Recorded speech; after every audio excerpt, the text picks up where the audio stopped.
Olá, pessoal da Bone Learning, bem-vindos a mais um Bonecast. E hoje nós vamos falar de um tema que vale para todos os ortopedistas, não só para os ortopedistas pediátricos, que é uma coisa que estressa todo mundo no plantão, que é a famosa fratura supracondiliana do húmero.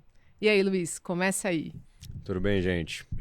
Bom, eu trouxe alguns casos aqui para que nós possamos discutir e aprofundar um pouquinho o conhecimento em relação a esse tipo de lesão, que é extremamente comum e que todo ortopedista deve saber fazê-la, né?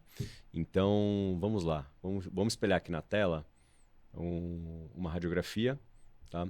Queria aí, Fernandão, que você comentasse esse raio-x AP que eu estou mostrando para você. É uma menina de 6 anos que sofreu uma queda daqueles brinquedos de trepa-trepa, né? De ficar se segurando. Você caiu no chão, teve esse tipo de lesão.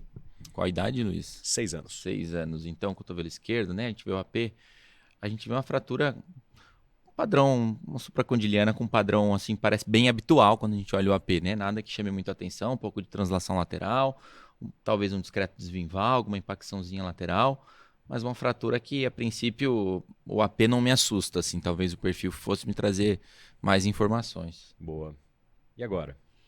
Aí é aquele padrão chato, né? Aquela fratura em flexão, que a manobra clássica, né? Que a gente não tem muito nome para isso, né? Uma vez eu li em algum lugar que isso se chamava manobra de Wolbert, mas não sei de onde vem isso, procurei, não achei, não sei se é muito isso. Mas a gente vê uma suprainflexão, né? Então aquela manobra clássica de flexão, se você flexionar mais esse cotovelo, essa fratura vai flexionar mais, né? E acontece essa fratura que você vê que ela tem um bico ali na cortical anterior do húmero, na metáfise, que está um pouco impactado. Isso é muito comum também. Essas fraturas são difíceis porque você precisa primeiro desimpactar, jogar ela para trás para depois conseguir reduzir. Então ela não adianta só você estender, porque ela acaba fazendo tipo um hinge, tipo uma dobradiça nessa região. Então é uma fratura que me preocupa, né? Lembrar que as supras em flexão é mais comum, né? Ela que está relacionada com neuropraxia do nervo ulnar. Eu tive uma supra recente que teve, inclusive a paciente tem 2 meses, ela ainda está com uma praxia do nervo ulnar, ainda está com uma sensibilidade ali no território. Então, assim, uma fratura chata de tratar, não é uma fratura simples e a gente precisa ter os nossos tips and tricks para poder tratar bem essa fratura. Eu acho que só uma coisa, o Fernando tocou num negócio muito legal agora, mas vamos voltar aqui, como o Luiz sempre diz, né? Vamos falar um pouco do básico, né? Essa coisa do exame neurológico. Então, assim, quando a fratura é em extensão, a gente tem a questão daquele nervo mais lesado, é o interósseo anterior, né? Normalmente.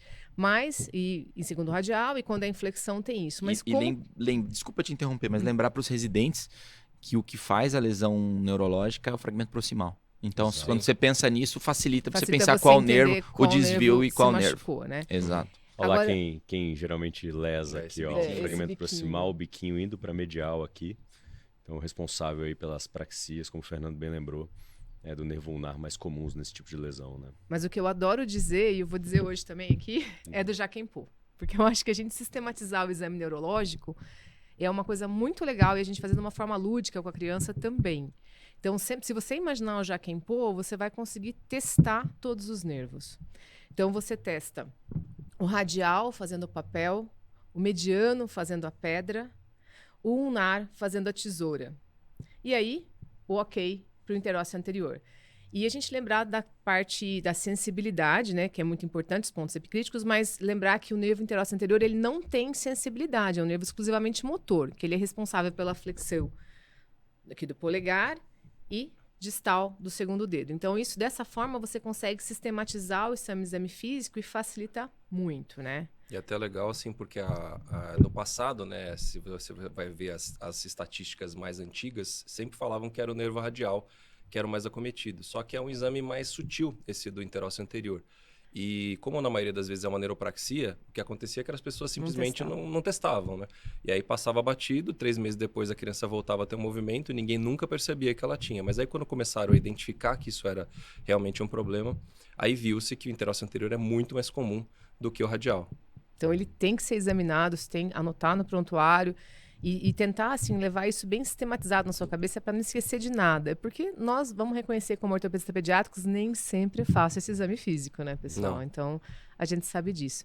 E aí, um outro ponto que a gente tem que falar na supra, voltando lá para o começo, é a questão do pulso. Quem quer falar do pulso? Isso acho que é um ponto que é sempre tem sempre aquela discussão, né? Até em inglês tem, né, tem os capítulos do livro que falam lá The Pink Pulseless Supracondylar Fracture, né? Que é um tema que é aquela mão que está sem pulso, mas está com perfusão, né? Exato. Que de uma forma geral, né, acho que a gente acaba levando em consideração que se está com perfusão e você está sem pulso porque talvez tenha um vasoespasmo, etc., assim, mas de alguma forma está tendo alguma circulação ali na mão. E, em geral, é aquela situação, né, que você, se você, antes da redução, você está nessa situação aí da pink pulseless, né, que você tem a mão perfundida e sem pulso, se você reduziu, muitas vezes ela até fica sem pulso, ou às vezes na hora que você reduz, ela acaba voltando o pulso. E aí você fica um pouco mais tranquilo. Mas mesmo se não voltar e ela continuar perfundida, em geral é uma situação que você pode observar, né? O problema maior é aquela que ela, de repente, ela está com o pulso antes, e aí você reduz, e aí ela perde o pulso. Aí isso é uma situação ruim que não é tão comum, mas acaba sendo aquela indicação clássica de você abrir, né? Exatamente. E isso é muito interessante porque todo mundo muitas vezes sai com a visão da residência de que aquele paciente que está sem pulso, mas com a mão perfundida, na hora que você reduz, você tem que sentir o pulso. Uhum. Então o pessoal fica preocupadíssimo ali procurando o pulso e muitas vezes ele não volta. Não volta. Você não consegue palpar, ainda mais se está de luva, se está no centro cirúrgico, a sala gelada, Edema. etc. Não volta, edema. Não é fácil palpar o pulso ali. Mas se a mão tem boa perfusão distal, inclusive, eu acho que, se eu não me engano, a recomendação do Rockwood era que você mantivesse o paciente internado algumas horas, pra alguns observar. dias a mais. Se eu não me engano, ele fala em 48, 72 horas, para observar se a criança vai ficar bem. Porque, obviamente, se você tiver realmente uma lesão arterial que seja relevante, que necessite de reparo, com certeza o paciente não evoluirá bem no pós-operatório. Uhum.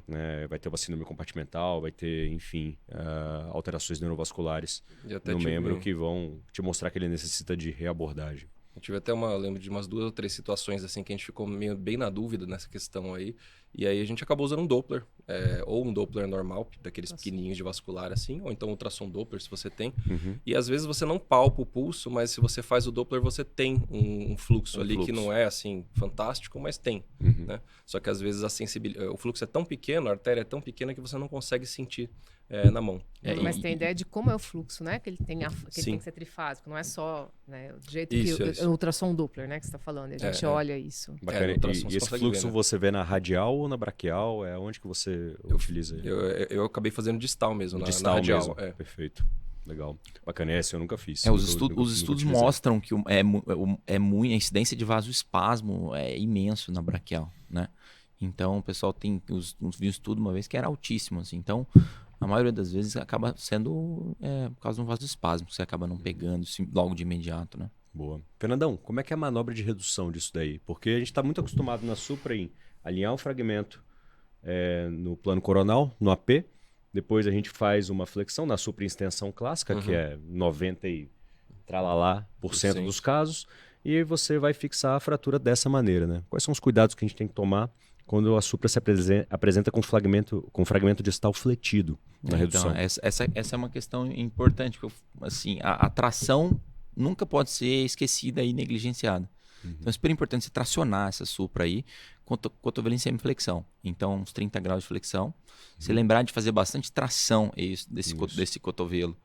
E aí, quando você faz essa tração, às vezes você precisa também fazer um pouco de ordenha, manipular um pouco esse fragmento para tirar esse encavilhado que ele tem aqui. Como eu falei, esse perfil está bem característico de você ver que aquela espícula anterior na metáfise do fragmento proximal tá encavilhando esse fragmento. Então, se você não tirar esse encavilhado, por mais que você estenda, você vai fazer só um hinge nisso aí. E ele vai continuar com essa translação. Então, essa manobra tem que ser em semiflexão, tração. É muito importante lembrar de deixar a escopia paralela à mesa para você poder rodar o perfil na escopia. Exato. Porque essa é uma fratura que se você ficar rodando na mão, Você não reduz você não reduz. Você reduz o AP, perde o perfil. Roda e roda o fragmento. Não, essa é uma dica muito boa. Como né? você montar a sala. A supracondiliana, ela começa como você monta a sala cirúrgica, né? Esse é um ponto crucial. Eu sempre monto para que a escopia possa rodar e não o membro superior. Onde vocês colocam geralmente o arco, assim, a cabeça do arco, assim, vindo da cabeça do paciente, paralela à mesa, ou do pé do paciente? Eu sempre coloco do pé. Eu gosto de ficar do lado da cabeça do paciente. Eu fico no ombro do paciente. E aí é onde eu gosto de fazer e manipular. Quando eu consigo rodar, é uma supra mais estável, aquela supra em extensão mais bonitinha. Às vezes eu consigo até segurar com uma mão só. Paciente pequeno, consigo rodar com uma mão só aqui o AP e o perfil. Fixo com a mão esquerda, já fiz supra assim, sozinho. Né? O Felipe até fala que às vezes eu sou meio egoísta para operar. Eu quero fazer tudo sozinho. Você não deixa ele fazer eu sou nada, ruim de você não deixa delegar. nele dar Eu ponto. sou ruim de delegar às vezes. Mas essa é uma coisa que eu faço, já fiz muito. Mas geralmente é isso. E aí para rodar a escopia eu acho isso mais fácil. Só que aí quando ela vai rodar eu preciso me posicionar ao longo da mesa aqui, né? E aí, mas costuma funcionar bem.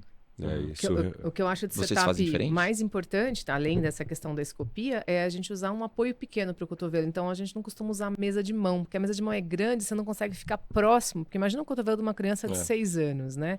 Então, a gente tem como se fosse assim, um pequeno apoio que você encaixa na mesa e é muito mais fácil. Também tem gente que faz na escopia, eu sei disso, é uma das formas, né? Você fazer na própria escopia, mas a gente tem esse apoio, é uma vantagem, facilita demais a técnica. E quanto à manobra de redução, uma coisa que me ajuda muito nisso aí é fazer um coxinzinho posterior. Eu acho que esse é o segredo da superinflexão, é um coxinzinho no número proximal ali. Coloca um coxinho aqui atrás, porque como o fragmento está transladado para anterior, você coloca um coxinho atrás e muitas vezes você vai estar com o cotovelo aqui numa posição aproximadamente de 90 graus e vai jogá-lo para posterior. Você permite que o fragmento caia, né? E traslade para posterior. Exato. E aí, como essas fraturas têm um padrão um pouco instável, aí você vai girar a escopia para ver se o AP e o perfil estão adequados e você precisa que o auxiliar segure a fratura na posição para você não perder a posição, né? Porque o periósteo muitas vezes o periósteo anterior ele vai estar rompido, né? Então se você fizer muita força para trás,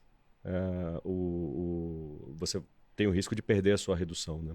Então tem que ficar bem... E de inverter e virar um grau 4, né? Também, né? E a gente tem que lembrar que a suprainflexão, ela é uma supra com translação e não angulação.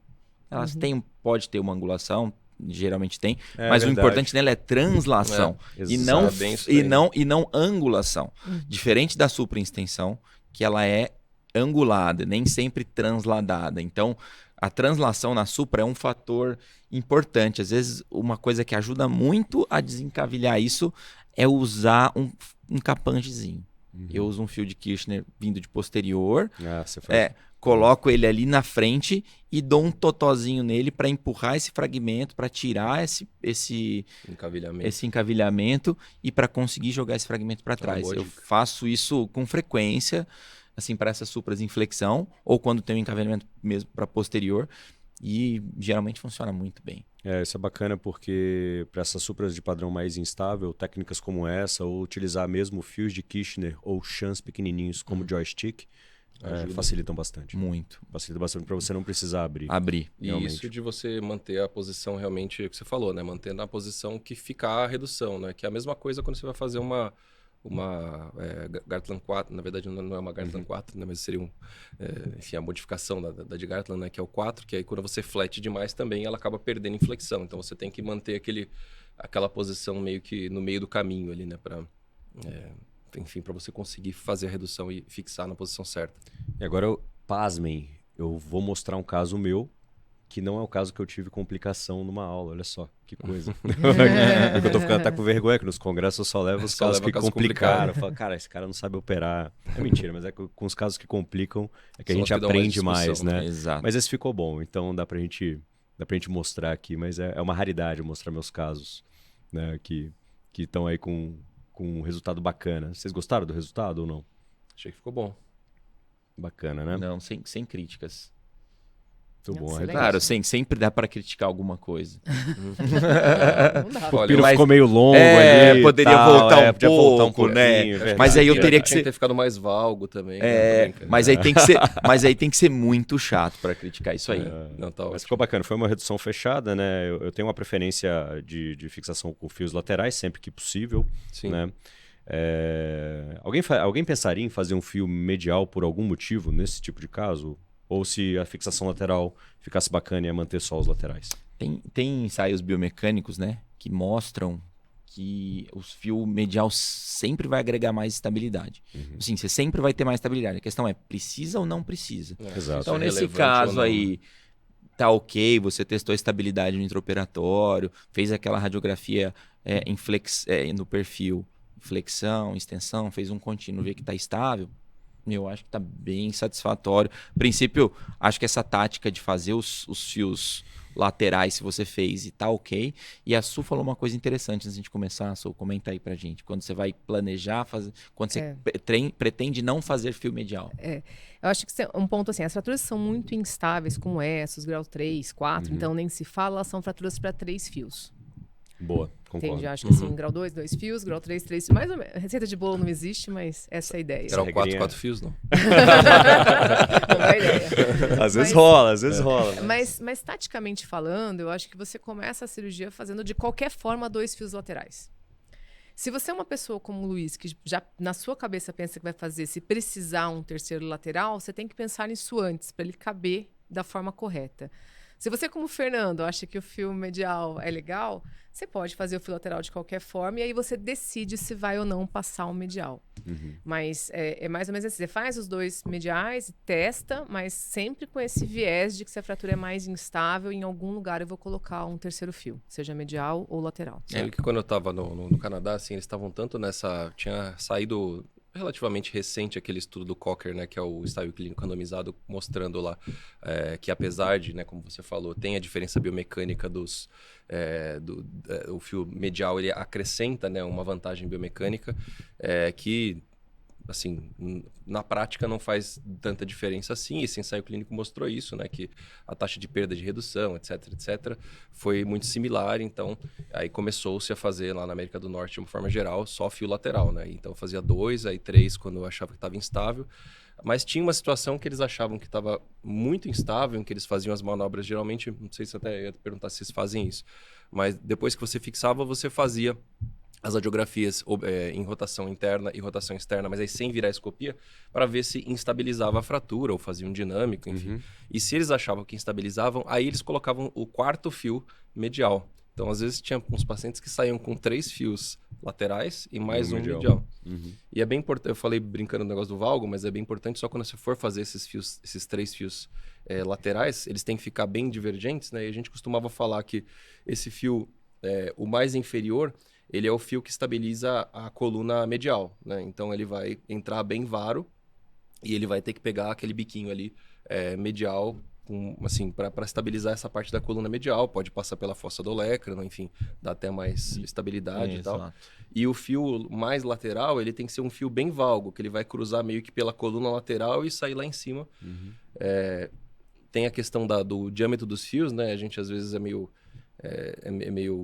No Einstein a gente tem a vantagem de ter o fio 1.6, 1.8, 2.0, a gente pode escolher, mas o 1,5 é um fio que ele é muito mole, é uma diferença ridícula de 1.6 para 1,5, né? Mas o 1.6 é o equivalente ao polegada lá que eles usam, que é o 0.9, sei lá o quê.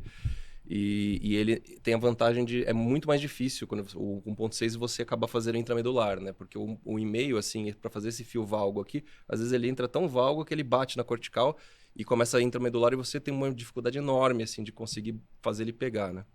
Então, em geral, assim, a gente acaba preferindo pelo menos 1.6 para cima, né? 1.6, 1.8, 2, enfim. Você tocou um ponto importante. Não tem problema cruzar a fossa. Inclusive, cruzar a fossa você agrega mais estabilidade, porque você cruza mais corticais. E também o capítulo, né? A física do capítulo não tem problema nenhum. Não, você está cruzando de qualquer forma. Então, a gente às vezes tem essa ilusão, né? Ah, não, porque está cruzando a parte ossificada. Mas imagina como é a física do número distal. De qualquer forma, você está passando por ela. Então, indifere. Isso não tem problema. Uma dica para divergir os fios, que é bem interessante, é você cruzá-los fora da pele. Então, quando você está inserindo, você tem que ver o cruzamento dos fios fora da pele. Se você perceber ali, o ponto de cruzamento dos fios, ele está aqui, ó. Então, sempre quando eu vou inserir o fio, eu vejo eles cruzando fora da pele, porque se você começar a cruzá-los dentro do fragmento distal, eles não vão alcançar divergência. É muito comum você ver, às vezes, radiografias aí em grupos, nos nossos grupos, etc., onde os fios estão cruzando muito próximo do foco. E aí não agregam tanta estabilidade, né? Então, de preferência, cruzando fora do foco, você consegue divergir bem. Isso é interessante até você falou do física do capítulo, né? Já ouvi pessoas falando isso, né? Falando, não vou passar tanto fio lateral porque fica cruzando a fise do côndilo lateral. Então, vou passar um fio medial, assim, mas você passa o fio medial, você está cruzando o quê? Você está entrando no meio da epífise ali, não ossificada, muitas vezes. É a pessoa como você não tá vendo só. Você não tá vendo, né? Você tá entrando Que os olhos não veem, o coração não sente. Agora, o difícil muitas vezes nas fraturas supra, que o fragmento distal você mobiliza ele muito bem, principalmente para a questão rotacional. Sim. Agora, mobilizar o fragmento proximal é muito difícil, às vezes, para a questão rotacional. Então, você deu a dica do coxim por causa da flexão e da extensão. Mas para rodar o fragmento proximal, muitas vezes é difícil você deixar ele na posição que você quer. E nisso, eu fiz algumas vezes de usar um joystick, Sim. né, nesse fragmento anterolateral. E isso ajuda bastante, assim, algumas vezes. Mais alto, assim. Mais alto. Entendi. Ou pode usar um Kirchner de 2,5 ou um Chance, mas Onde você passou, Fernando? anterolateral aqui naquele corredor de segurança proximal Tá. aqui. Só que Esse tem eu que sei. lembrar que geralmente você quer rodar ele externo. E aí tomar cuidado para não passar muito lateral e a mesa não ficar te atrapalhando. Então passar ele e roubar um pouquinho para anterior, na inclinação pelo menos. Talvez não no ponto de entrada, mas roubar ele um pouquinho aqui. Porque quando você põe ele aqui, você consegue rodar lateral esse fragmento com mais facilidade. Senão, se você puser ele muito lateral, às vezes você quer rodar aqui, a mesa ficar te atrapalhando e ele acabar não te ajudando muito. Entendi. Então, essa é uma forma legal de você controlar, porque pronando, supinando, você roda bem o fragmento distal, né? Agora, proximal, às vezes fica um pouco mais É difícil. interessante. Tinha até aquela técnica do TEDS longo, né? De fazer a redução auxiliada por um fixadorzinho externo, né? Mas quando na época que ele veio aqui, ele acabou divulgando isso, né? Que eu ainda acho que em fraturas cominutas, eu nunca usei, claro, mas eu não sei, eu acho que aquilo pode ter um papel, assim. eu não Uma acho que fratura muito difícil, né? É uma coisa Sim. muito fora do padrão, né? A Não gente o acaba dia a não dia, achando claro, a indicação, mas, né? Mas sim, é bom ter isso no arsenal. é né? bom saber que isso existe. Bem por aí. Muito bem. E a gente controla o resultado final da paciente, graças a Deus, ficou muito ok, com a recuperação completa da função, né? E na radiografia final, o que a gente quer é a linha humeral anterior passando no centro do capítulo, aqui uma radiografia com alguns meses de pós-operatório, e também um ângulo de Baumann aí acima de 10 graus, né? Vocês têm alguma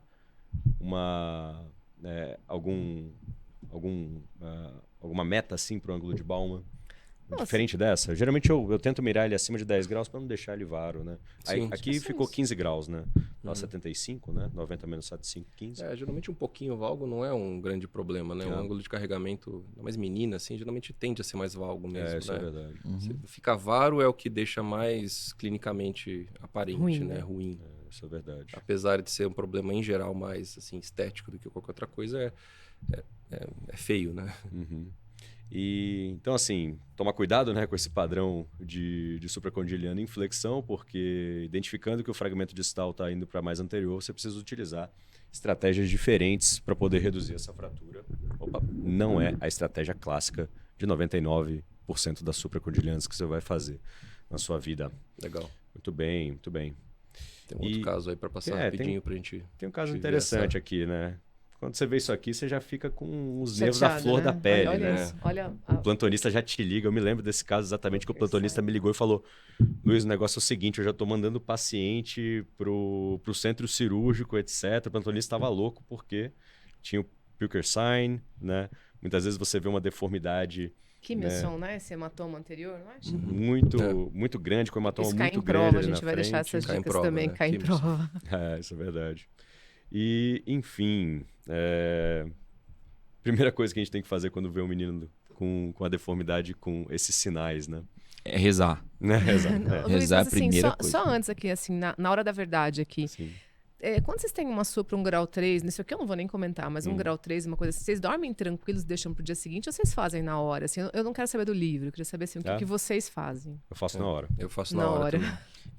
Depende da situação de jejum, essas coisas assim. Se for dar tipo 3 da manhã, uma supra 3, não tá em jejum, o jejum vai dar 3 da manhã, eu faço às 6. Às 6. Ok. Mas assim, você não dormiria tranquilo não, se faz não. 10 da noite o jejum? Não, imagina, 10 da noite, meia-noite, 10 da noite é horário Normal, humanamente comercial. normal, é horário comercial de médico, né? Até 2 da manhã. Horário comercial Ok. de São Paulo, né? Tranquilo. Agora, 3 da manhã, 4 da manhã, Entre ok. 3 e 6, acho que realmente não dá muita diferença. Eu A não acho ser que esteja, algumas, isso, sem por pulso, exemplo, né? isso, Isso, por exemplo, exato, podia ser enfim, as 3, exato, né? mas sem assim, perfusão, né? E assim, dou meu telefone. Claro que a gente tem no AIS, tem uma assistência, mas dou meu telefone pra mãe, qualquer coisa me liga. Você tá ali esperto pra, se acontecer alguma coisa, você corre pro hospital. Eu já fiz todas as, assim, tipos de pensamento, mas acontece a gente não dorme tranquilo. Começa daí já, depois, o centro cirúrgico no outro dia todo mundo sabe como é difícil de você conseguir agendar num primeiro horário, às vezes, nem sempre você consegue. Então, a melhor solução que eu vejo também é quando você vê uma supra mais grave, é resolver assim que possível. assim, na hora do jejum e acabou. É claro que tem, assim, você falou, né? Tem coisas nos livros, ou até estudos, assim, mostrando que se Que você não tem problema. não tem problema, se você não tem uma equipe experiente para fazer, é melhor Melhor esperar a equipe experiente para fazer, para chegar e fazer, né? Tem alguns serviços, inclusive aqui no Brasil, vários lugares que acontece da criança ser atendida numa UPA em algum lugar obscuro, né, longínquo, e aí ela é transferida dias depois para o hospital e aí é operada e dá tudo certo.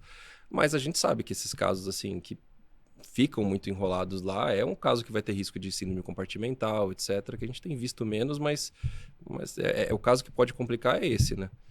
Não é a Super Gardaland 2. Né? E de qualquer forma, todo mundo aqui concordou em esperar o jejum, né? Ah, não, Sim, acho que tirando sim. Não esses tem, casos não, bizarros, mas sim. o geral, jejum esperar é muito- jejum também não é aquela emergência que não dá Acho que pra a gente não esperar o precisa jejum. colocar ninguém risco a mais mais, né? risco, Já né? tem Porque risco, né? todo mundo aqui nessa mesa já teve casos de broncoespasmo, mesmo com jejum, né? Sim, Vocês sim. sabem disso, criança é sujeita a Espasmo, isso. broncoaspiração. Então, broncoaspiração. Então, essa preocupação anestésica é uma coisa que a gente tem que ter também. Tem que pesar um pouco a nossa preocupação com a preocupação anestésica. Né? Lembrar que no Mas trauma, é né? seguro, né? Assim, Não, tem milhões de trabalhos sim. mostrando que é seguro, mas era só para ver assim, qual seria a prática de cada um de vocês. Assim. Perfeito. Lembrar, inclusive, que no trauma, assim, apesar da gente falar jejum 6 horas, 8 horas que seja, assim, nem sempre o tempo de esvaziamento gástrico acaba, às vezes, aumentando um pouquinho por causa do estresse do trauma, etc e tal, assim.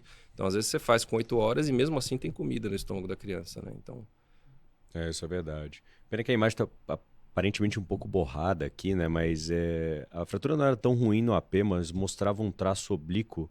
Não sei se quem está vendo, quem está nos assistindo vai conseguir observar, mas o traço ele está passando por essa região, assim. O traço é bem oblíquo, ele começa de medial distal e vai para superior e lateral, né? Para proximal e lateral.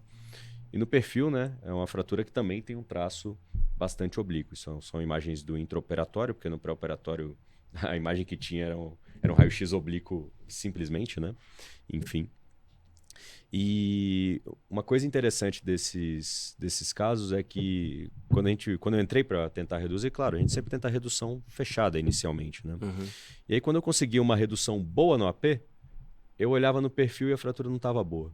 E vice-versa acontecia também. Eu alinhava no perfil, sempre girando a escopia, né? Caso bastante instável. Recomendo para todos, né? Mas caso bastante instável. No AP eu perdia, né? E o que isso pode significar, né? A gente tem que pensar em interposição, né? Nesses casos aí em que tem em que a gente não consegue isso. E como essa é a famosa zona do agrião, né? Um monte de nervo, um monte de vaso. Aí tem que tomar cuidado, fazer qualquer coisa às cegas, né? Então, eventualmente, você pode até tentar, de novo, via posterior, com um Kellyzinho, tentar tirar alguma coisa, se for algum periósteo, mas às vezes é melhor abrir essas fraturas quando você está nessa questão que você não consegue essa redução, e no perfil tem um espaço, né? O que você não consegue ter um gap. O alinhamento tá bom, assim, quase bom, mas não ganhou muito comprimento, mas você vê que tem um gap ali no foco de fratura e que sugere que tem alguma coisa ali no meio, né? Você já tinha um Pucker sign, né? Você deve ter feito uma ordenha, quer dizer, você já tentou tirar a interposição. E uma coisa que às vezes a gente sente que é uma sensação até ruim, é como se fosse um emborrachado no foco, assim, né? Essa sensação, aí... Você não sente aquele atrito ósseo gostoso, assim. Isso é verdade. Você sente que parece que não encaixa. Vou levar pra vida isso, um atrito ósseo gostoso. Nunca tinha ouvido isso. Obrigado, bom no cast, pessoal. Tem várias sensações de reduzir quadril. É uma sensação maravilhosa. É muito entra, boa. Né? É igual muito colocar bom. a cabeça de boneca, eu falo. Colocar e tirar. Isso mesmo. Faz um encaixe, né? Uma e coisa realmente... que acho que só queria comentar também, que esse traço, ele é um traço muito cisalhante, né? Assim, ele é um traço muito oblíquo, ali de posterior superior, né? Ou posterior cranial para distal anterior caudal, né? E eu tinha ouvido também, alguém me falou uma vez isso daí, que o Mercer Rang chamava essas fraturas de sleepers, né? Como se fossem as escorregadoras. Porque mesmo, é que a sua realmente era uma oblíqua muito longa, aí tem aquele oblíquo também, um traço oblíquo cisalhante também no outro plano, né?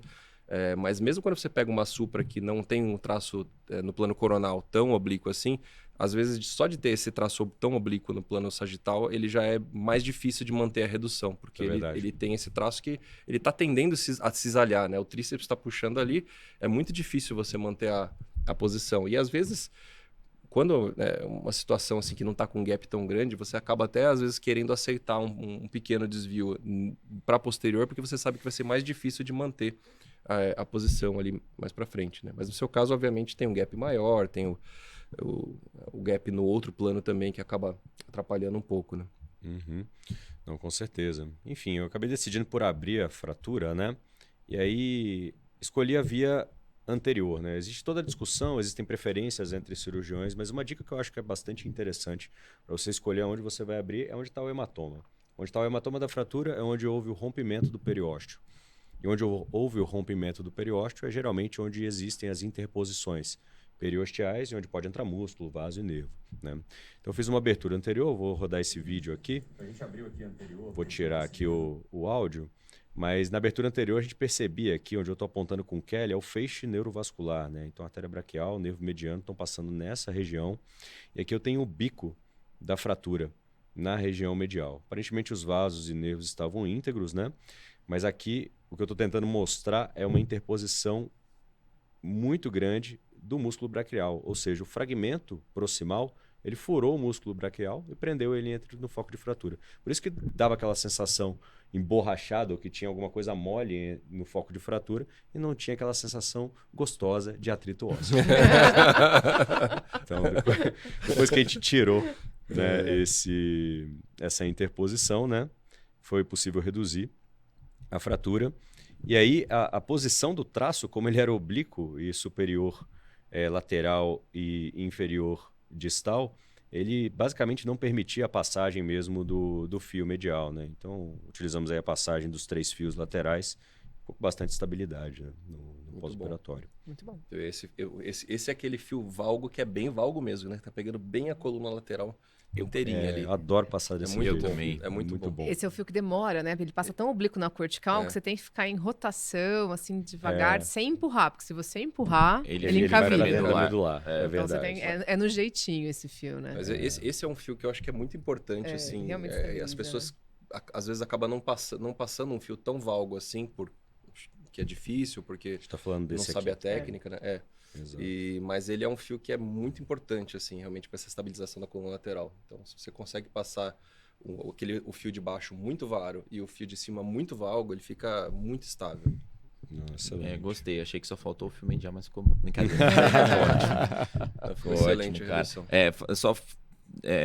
Eu abro medial, cara. Eu abri 2 supras até hoje, assim. Eu não abro supra, uma na R4. Raríssimo mas mesmo.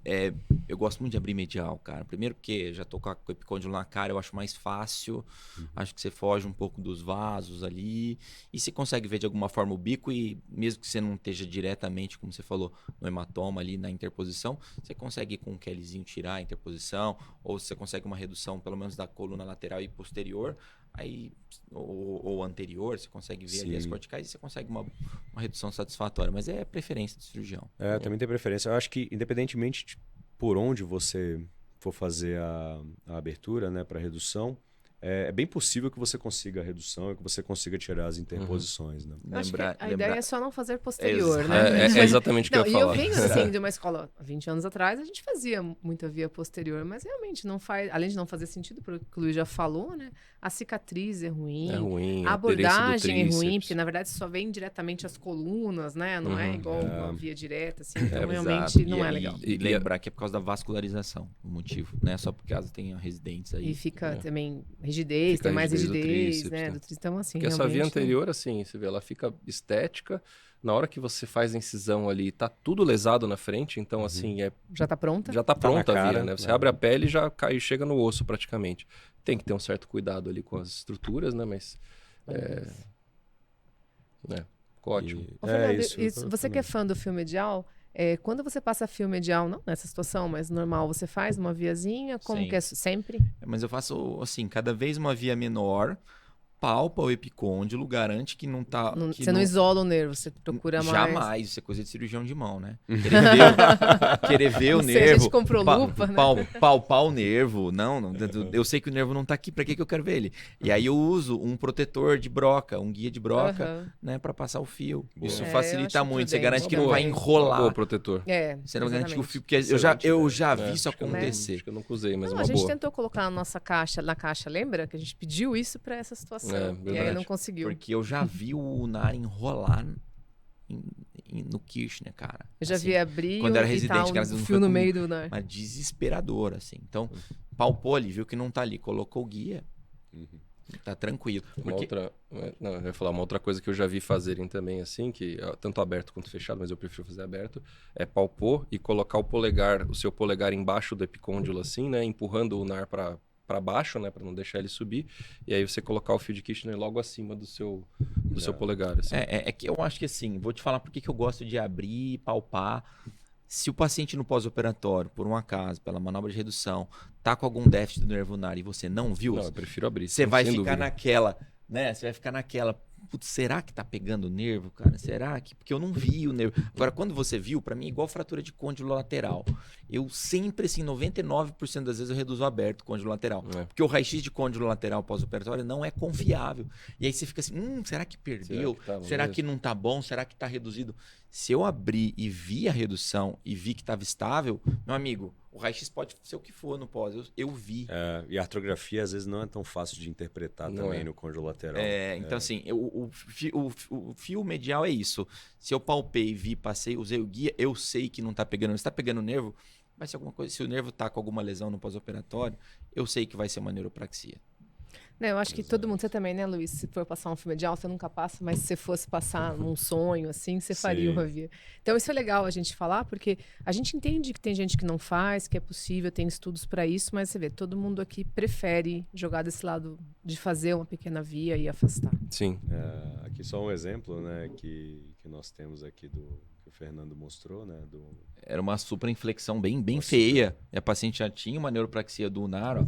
Esse foi o melhor raio-x que deu para fazer. muitas vezes você vai com isso pra cirurgia, né? Exato. Mas também não adianta ficar torturando a criança, né, gente? A gente faz. Você já sabe que tem que você fazer sabe uma que tem que fazer, cirurgia, já vai exato. fazer. Melhor fazer as radiografias Exato. boas no centro cirúrgico. Essa é uma né? paciente minha de 9 anos, a quarta fratura dela. Terceira nossa. que eu operei. Sério? Campeã. Caramba. Só até pra gente ir para Ficou excelente, ó. os finalmentes aqui, assim, aproveitando essa radiografia ruim, vocês veem algum espaço que de vez em quando a gente pega isso, né, para fazer uma tomografia de cotovelo nessas fraturas de criança, assim? Pode voltar o... Algum espaço, vamos ver, quem sabe numa fratura intraarticular, uma coisa muito difícil de entender, mas um espaço Bem pequeno, restrito, assim, né? restrito, É. não é... Já tive vontade, mas eu nunca fiz. Porque às vezes eu falo porque às vezes a gente pega né, no pronto-socorro que já chega, que já vem, fizeram, né? né? Acho que confunde mais até, né? A gente está tão habituado com radiografia que... E no transoperatório você consegue fazer Fazer umas imagens, boas fazer escopias ou artrografia, artrografia, pode né? usar ultrassom, né? Se for um paciente muito jovem, se tem a dúvida se tem um traço correndo entre a tróclea e o capítulo, né? Sim. Beleza. Acho que é isso por hoje, é só. Então, vamos agradecer vocês aí, todo mundo. E agora vocês viram aqui a vida real, como é que o pessoal da Bone Learning conduz as supracondilianas. Maravilha. Um abraço obrigado. para todos. Abraço, pessoal. Um abraço.